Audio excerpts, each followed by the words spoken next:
The Art of Public Speaking by Dale Carnegie and Joseph Berg Eisenwine. Section 10. Feeling and Enthusiasm. Enthusiasm is that secret and harmonious spirit that hovers over the production of genius. Isaac Disraeli, Literary Character. If you are addressing a body of scientists on such a subject as the veins in a butterfly's wings, or on road structure, naturally your theme will not arouse much feeling in either you or your audience. These are purely mental subjects. But if you want men to vote for a measure that will abolish child labor, or if you would inspire them to take up arms for freedom, you must strike straight at their feelings. We lie on soft beds, sit near the radiator on a cold day, eat cherry pie, and devote our attention to one of the opposite sex, not because we have reasoned out that it is the right thing to do, but because it feels right. No one but a dyspeptic chooses his diet from a chart. Our feelings dictate what we shall eat and generally how we shall act. Man is a feeling animal, hence the public speaker's ability to arouse men to action depends almost wholly on his ability to touch their emotions. Negro mothers on the auction block, seeing their children sold away from them into slavery, have flamed out some of America's most stirring speeches. True, the mother did not have any knowledge of the technique of speaking, but she had something greater than all technique, more effective than reason: feeling.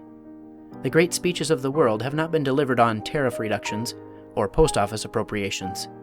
The speeches that will live have been charged with emotional force.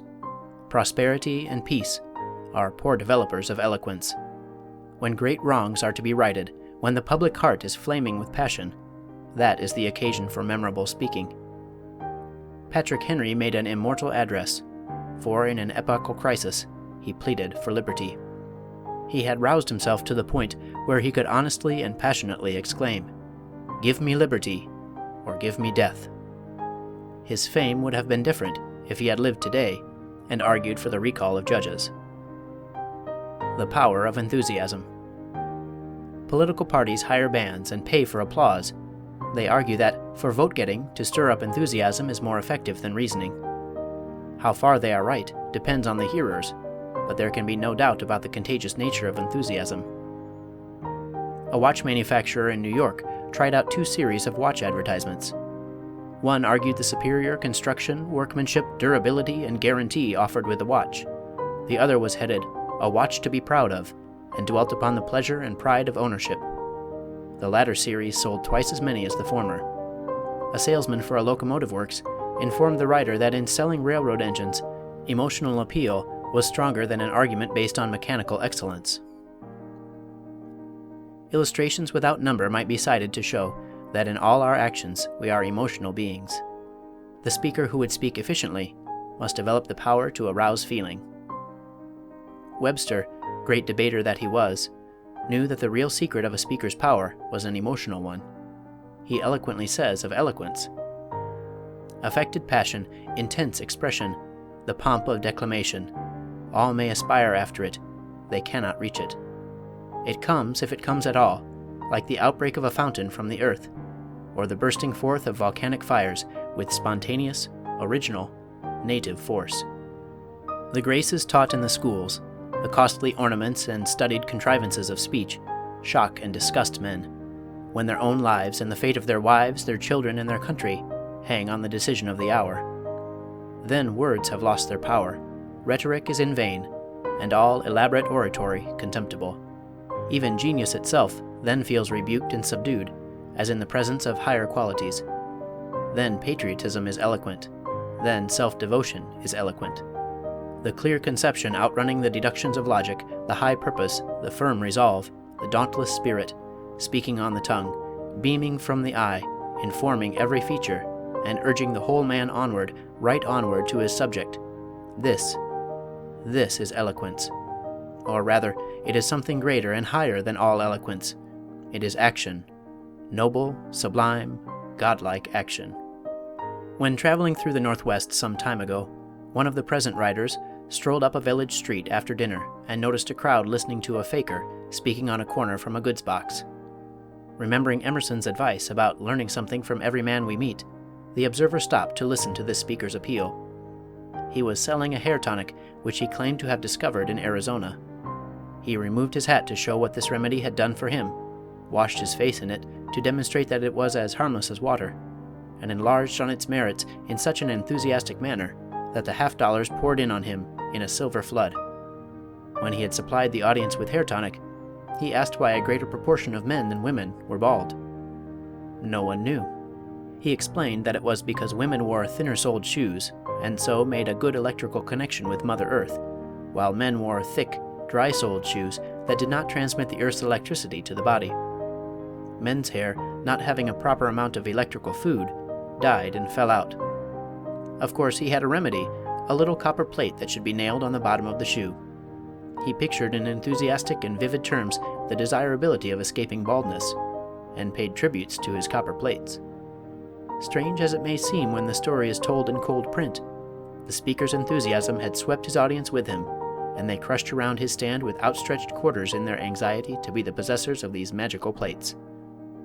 Emerson's suggestion had been well taken. The observer had seen again the wonderful, persuasive power of enthusiasm. Enthusiasm sent millions crusading into the Holy Land to redeem it from the Saracens. Enthusiasm plunged Europe into a 30 years' war over religion. Enthusiasm sent 3 small ships plying the unknown sea to the shores of a new world. When Napoleon's army were worn out and discouraged in their ascent of the Alps, the little corporal stopped them and ordered the bands to play the Marseillaise. Under its soul-stirring strains, there were no Alps. Listen.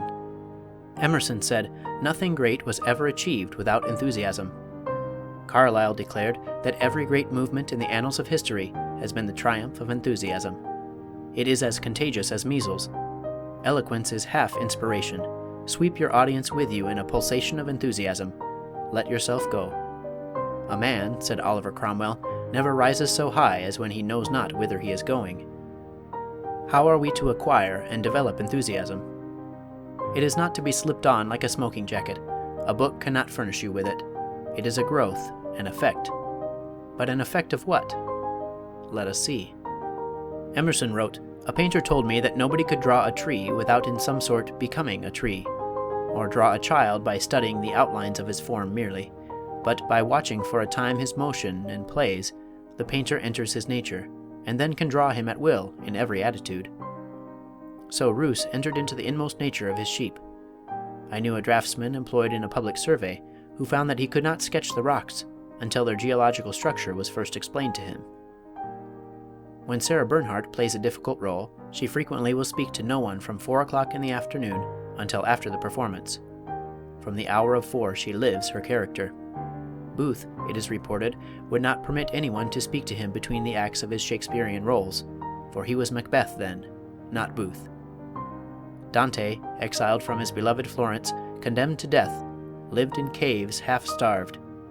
Then Dante wrote out his heart in the Divine Comedy. Bunyan entered into the spirit of his Pilgrim's Progress so thoroughly that he fell down on the floor of Bedford jail and wept for joy. Turner, who lived in a garret, arose before daybreak and walked over the hills 9 miles to see the sun rise on the ocean, that he might catch the spirit of its wonderful beauty. Wendell Phillips' sentences were full of silent lightning because he bore in his heart the sorrow of 5 million slaves. There is only one way to get feeling into your speaking, and whatever else you forget, forget not this. You must actually enter into the character you impersonate, the cause you advocate, the case you argue. Enter into it so deeply that it clothes you, enthralls you, possesses you wholly. Then you are, in the true meaning of the word, in sympathy with your subject, for its feeling is your feeling. You feel with it, and therefore your enthusiasm is both genuine and contagious. The carpenter, who spoke as never man spake, uttered words born out of a passion of love for humanity. He had entered into humanity, and thus became man. But we must not look upon the foregoing words as a facile prescription for decocting a feeling, which may then be ladled out to a complacent audience in quantities to suit the need of the moment. Genuine feeling in a speech is bone and blood of the speech itself, and not something that may be added to it or subtracted at will. In the ideal address theme, speaker and audience become one, fused by the emotion and thought of the hour. The need of sympathy for humanity. It is impossible to lay too much stress on the necessity for the speaker's having a broad and deep tenderness for human nature. One of Victor Hugo's biographers attributes his power as an orator and writer to his wide sympathies and profound religious feelings. Recently, we heard the editor of Collier's Weekly speak on short story writing, and he so often emphasized the necessity for this broad love of humanity, this truly religious feeling, that he apologized twice for delivering a sermon.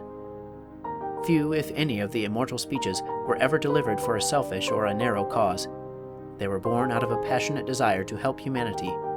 Instances: Paul's address to the Athenians on Mars Hill, Lincoln's Gettysburg speech, the Sermon on the Mount, Henry's address before the Virginia Convention of Delegates. The seal and sign of greatness is a desire to serve others.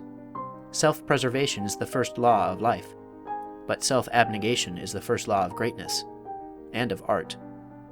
Selfishness is the fundamental cause of all sin. It is the thing that all great religions, all worthy philosophies have struck at. Out of a heart of real sympathy and love comes the speeches that move humanity. Former United States Senator Albert J. Beveridge, in an introduction to one of the volumes of Modern Eloquence, says, "The profoundest feeling among the masses, the most influential element in their character, is the religious element. It is as instinctive and elemental as the law of self-preservation. It informs the whole intellect and personality of the people, and he who would greatly influence the people by uttering their unformed thoughts must have this great and unanalyzable bond of sympathy with them." When the men of Ulster armed themselves to oppose the passage of the Home Rule Act, one of the present writers assigned to 100 men Home Rule as the topic for an address to be prepared by each. Among this group were some brilliant speakers, several of them experienced lawyers and political campaigners. Some of their addresses showed a remarkable knowledge and grasp of the subject. Others were clothed in the most attractive phrases. But a clerk, without a great deal of education and experience, arose and told how he spent his boyhood days in Ulster, how his mother, while holding him on her lap, had pictured to him Ulster's deeds of valor. He spoke of a picture in his uncle's home that showed the men of Ulster conquering a tyrant and marching on to victory. His voice quivered, and with a hand pointing upward, he declared that if the men of Ulster went to war, they would not go alone. A great God would go with them. The speech thrilled and electrified the audience. It thrills yet as we recall it. The high-sounding phrases, the historical knowledge, the philosophical treatment of the other speakers largely failed to arouse any deep interest, while the genuine conviction and feeling of the modest clerk, speaking on a subject that lay deep in his heart, not only electrified his audience, but won their personal sympathy for the cause he advocated. As Webster said, it is of no use to try to pretend to sympathy or feelings. It cannot be done successfully. Nature is forever putting a premium on reality. What is false is soon detected as such. The thoughts and feelings that create and mold the speech in the study must be born again when the speech is delivered from the platform. Do not let your words say one thing and your voice and attitude another. There is no room here for half-hearted, nonchalant methods of delivery. Sincerity is the very soul of eloquence. Carlyle was right. No Mirabeau, Napoleon, Burns, Cromwell, no man adequate to do anything, but is first of all in right earnest about it, what I call a sincere man. I should say, sincerity, a great, deep, genuine sincerity, is the first characteristic of all men in any way heroic. Not the sincerity that calls itself sincere. Ah, no, that is a very poor matter indeed, a shallow braggart, conscious sincerity, oftenest self-conceit mainly. The great man's sincerity is of the kind he cannot speak of, is not conscious of. Questions and exercises. It is one thing to convince the would-be speaker that he ought to put feeling into his speeches. Often it is quite another thing for him to do it. The average speaker is afraid to let himself go and continually suppresses his emotions. When you put enough feeling into your speeches, they will sound overdone to you, unless you are an experienced speaker. They will sound too strong if you are not used to enlarging for platform or stage, for the delineation of the emotions must be enlarged for public delivery. 1. Study the following speech, going back in your imagination to the time and circumstances that brought it forth. Make it not a memorized historical document, but feel the emotions that gave it birth. The speech is only an effect. Live over in your own heart the causes that produced it, and try to deliver it at white heat. It is not possible for you to put too much real feeling into it, though of course it would be quite easy to rant and fill it with false emotion. This speech, according to Thomas Jefferson, started the ball of the Revolution rolling. Men were then willing to go out and die for liberty. Patrick Henry's speech before the Virginia Convention of Delegates. Mr. President, it is natural to man to indulge in the illusions of hope. We are apt to shut our eyes against a painful truth and listen to the song of that siren till she transforms us to beasts. Is this the part of wise men engaged in a great and arduous struggle for liberty? Are we disposed to be the number of those who, having eyes, see not, and having ears, hear not the things which so nearly concern our temporal salvation? For my part, whatever anguish of spirit it may cost, I am willing to know the whole truth, to know the worst, and to provide for it. I have but one lamp by which my feet are guided, and that is the lamp of experience. I know of no way of judging of the future, but by the past. And judging by the past, I wish to know what there has been in the conduct of the British ministry for the last 10 years to justify those hopes with which gentlemen have been pleased to solace themselves and the House. Is it that insidious smile with which our petition has been lately received? Trust it not, sir, it will prove a snare to your feet. Suffer not yourselves to be betrayed with a kiss. Ask yourselves how this gracious reception of our petition comports with those warlike preparations which cover our waters and darken our land. Are fleets and armies necessary to a work of love and reconciliation? Have we shown ourselves so unwilling to be reconciled that force must be called in to win back our love? Let us not deceive ourselves, sir. These are the implements of war and subjugation, the last arguments to which kings resort. I ask, gentlemen, sir, what means this martial array, if its purpose be not to force us to submission? Can gentlemen assign any other possible motive for it? Has Great Britain any enemy in this quarter of the world to call for all this accumulation of navies and armies? No, sir, she has none. They are meant for us, they can be meant for no other. They are sent over to bind and to rivet upon us those chains which the British ministry have been so long forging. And what have we to oppose to them? Shall we try argument? Sir, we have been trying that for the last 10 years. Have we anything new to offer upon the subject? Nothing. We have held the subject up in every light of which it is capable, but it has been all in vain. Shall we resort to entreaty and humble supplication? What terms shall we find which have not been already exhausted? Let us not, I beseech you, sir, deceive ourselves longer. Sir, we have done everything that could be done to avert the storm which is now coming on. We have petitioned, we have remonstrated, we have supplicated, we have prostrated ourselves before the throne, and have implored its interposition to arrest the tyrannical hands of the ministry and Parliament. Our petitions have been slighted. Our remonstrances have produced additional violence and insult. Our supplications have been disregarded, and we have been spurned with contempt from the foot of the throne. In vain, after these things, may we indulge in the fond hope of peace and reconciliation. There is no longer any room for hope.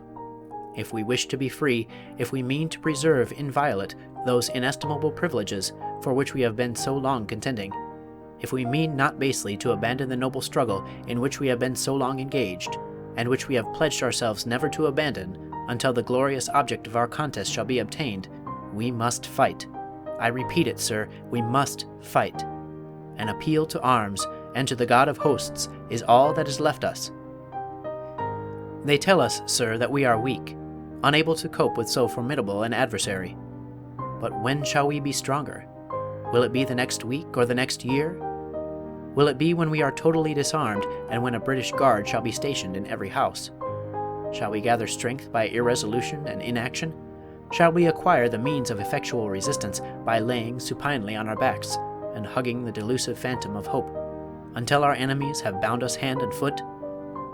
Sir, we are not weak, if we make a proper use of those means which the God of nature hath placed in our power. 3 millions of people, armed in the holy cause of liberty, and in such country as that which we possess, are invincible by any force which our enemy can send against us. Besides, sir, we shall not fight our battles alone. There is a just power who presides over the destinies of nations, and who will raise up friends to fight our battles for us. The battle, sir, is not to the strong alone. It is to the vigilant, the active, the brave. Besides, sir, we have no election. If we were base enough to desire it, it is now too late to retire from the contest. There is no retreat, but in submission and slavery. Our chains are forged. Their clanking may be heard on the plains of Boston. The war is inevitable, and let it come. I repeat it, sir, let it come. It is in vain, sir, to extenuate the matter. Gentlemen may cry, peace, peace. But there is no peace. The war is actually begun. The next gale that sweeps from the north will bring to our ears the clash of resounding arms. Our brethren are already in the field. Why stand we here idle? What is it that gentlemen wish? What would they have? Is life so dear, or peace so sweet, as to be purchased at the price of chains and slavery? Forbid it, almighty powers. I know not what course others may take, but as for me, give me liberty, or give me death. 2. Live over in your imagination all the solemnity and sorrow that Lincoln felt at the Gettysburg Cemetery. The feeling in this speech is very deep, but it is quieter and more subdued than the preceding one. The purpose of Henry's address was to get action. Lincoln's speech was meant only to dedicate the last resting place of those who had acted. Read it over and over, see page 50, until it burns in your soul. Then commit it and repeat it for emotional expression. 3. Beecher's speech on Lincoln, page 76. Thurston's speech on a plea for Cuba, page 50, and the following selection are recommended for practice in developing feeling in delivery. A living force that brings to itself all the resources of imagination, all the inspirations of feeling, all that is influential in body, in voice, in eye, in gesture, in posture, in the whole animated man, is in strict analogy with the divine thought and the divine arrangement, and there is no misconstruction more utterly untrue and fatal than this, that oratory is an artificial thing, which deals with baubles and trifles for the sake of making bubbles of pleasure for transient effect on mercurial audiences. So far from that, it is the consecration of the whole man to the noblest purposes to which one can address himself, the education and inspiration of his fellow men by all that there is in learning, by all that there is in thought, by all that there is in feeling, by all that there is in all of them, sent home through the channels of taste and beauty. Henry Ward Beecher. 4. What, in your opinion, are the relative values of thought and feeling in a speech? 5. Could we dispense with either? 6. What kinds of selections or occasions require much feeling and enthusiasm? Which require little? 7. Invent a list of 10 subjects for speeches, saying which would give the most room for pure thought, and which for feeling. 8. Prepare and deliver a 10-minute speech denouncing the imaginary, unfeeling plea of an attorney. He may be either the counsel for the defense or the prosecuting attorney, and the accused may be assumed to be either guilty or innocent, at your option. 9. Is feeling more important than the technical principles expounded in chapters 3 to 7? Why? 10. Analyze the secret of some effective speech or speaker. To what is the success due? 11. Give an example from your own observation of the effect of feeling and enthusiasm on listeners. 12. Memorize Carlyle's and Emerson's remarks on enthusiasm. 13. Deliver Patrick Henry's address, page 110, and Thurston's speech, page 50, without show of feeling or enthusiasm. What is the result? 14. Repeat, with all the feeling these selections demand. What is the result? 15. What steps do you intend to take to develop the power of enthusiasm and feeling in speaking? 16. Write and deliver a 5-minute speech ridiculing a speaker who uses bombast, pomposity, and over-enthusiasm. Imitate him. End of section 10. Recording by Matthew Reese,